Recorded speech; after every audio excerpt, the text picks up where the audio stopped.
La semaine passée, je suis arrivé, il y avait des urubus ici sur la grève. Été comme hiver, Jacques Durocher aime bien se promener sur cette île qu'il a vu grandir. L'île Sainte-Thérèse où son grand-père a bâti cette maison de ferme en 1912, à une centaine de mètres de la rive. 300 pieds de la côte.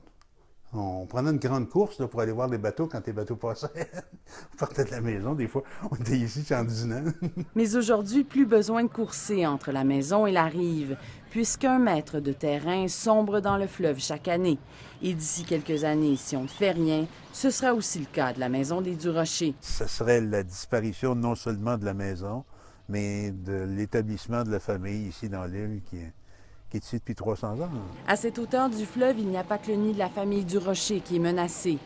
Sur l'île des Lauriers, à côté, là où logent des dizaines de milliers d'oiseaux, des nids sont emportés toutes les semaines. L'an dernier et les années auparavant, il y avait quelques arbres ici sur la pointe, des arbres matures, des peupliers faux-trembles, qui abritaient même des cormorans.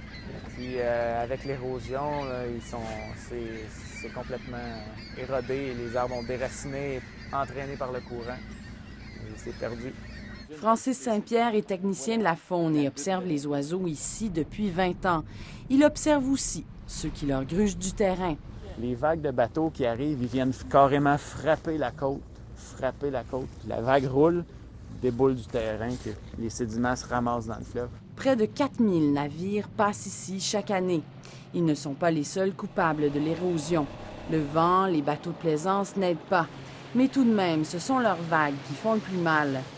Alerté au début des années 2000 par Environnement Canada, le port de Montréal a demandé aux pilotes de ralentir entre Sorel et le Vieux-Port.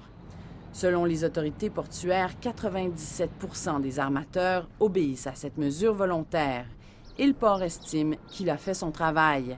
Mais cette mesure semble bien dérisoire pour les amants des îles. Les îles, c'est le plus beau joyau du Saint-Laurent. C'est les habitats naturels. Puis tout ce qui est perdu, c'est perdu à jamais. Ça ne reviendra pas. Mes îles.